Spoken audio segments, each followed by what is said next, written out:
Oscar Pistorius a été l'un des sportifs les plus admirés au monde. Né sans péroné, il a été amputé des 2 jambes à l'âge de 11 mois, juste en dessous des genoux. Mais ça ne l'a pas empêché de faire du sport avec ses camarades de classe et de s'entraîner au club de son quartier. Pendant les 6 premiers mois, je ne savais même pas qu'il n'avait pas de jambes parce qu'il s'entraînait et faisait tout comme les autres enfants. J'étais impressionné et j'avais même du mal à y croire. Cette détermination qu'il avait, il faisait tout sans se plaindre.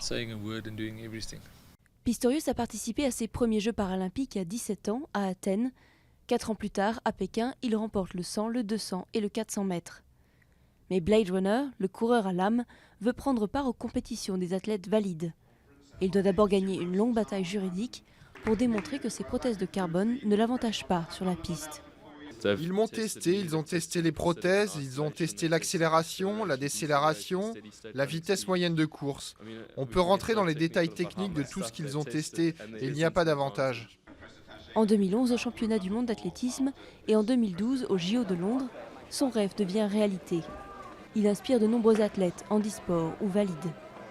D'où le choc quand le public a appris qu'il avait tué sa petite amie, Reeva Steenkamp, en lui tirant dessus à travers la porte des toilettes, chez lui, le 14 février 2013. C'était l'un de mes modèles, bien sûr. Je voulais être comme lui un jour. Vous voyez ? Inspirer de jeunes athlètes, leur donner un idéal.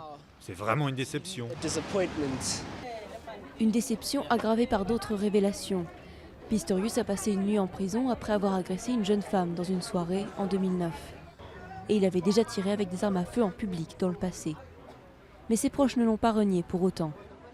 Je continue à le soutenir parce que je connais Oscar tel qu'il était à l'entraînement. Toujours là et toujours très humble. Cette Saint-Valentin funeste a suscité un intérêt mondial. L'enquête a permis de révéler au grand jour les penchants de Pistorius pour les armes, les belles femmes et les voitures de course. Et sa carrière sportive et publicitaire a sans doute pris fin ce jour-là.